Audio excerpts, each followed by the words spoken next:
President Trump has endorsed candidates in both other federal primary races in this state, the 1st Congressional District and the Senate. Are you looking for his support in this race? And if so, make your case. What makes you the Trump candidate? We'll start with you, Ms. Blankenbecker.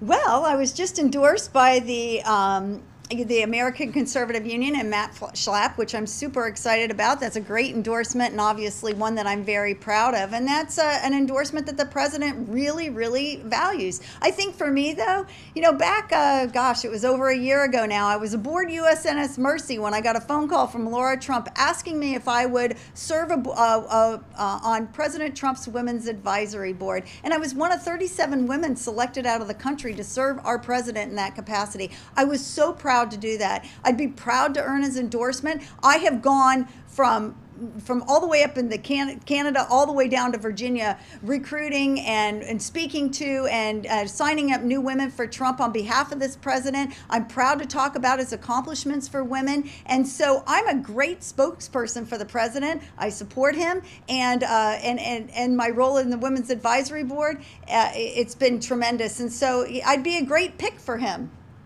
Mr. Negron, same question.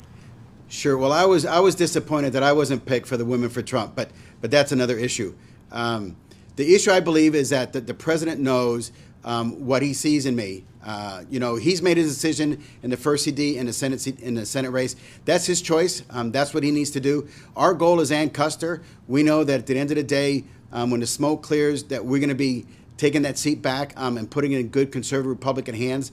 And the president knows that the fight is here. He knows that this is a state that he wants to win. And so, if the president actually came and looked at the second CD, he'll see that I was the one that took the nomination last time. I'm the one that has, just this wonderful institution, St. A's, just put out a poll and had me up on my opponent by 22 points.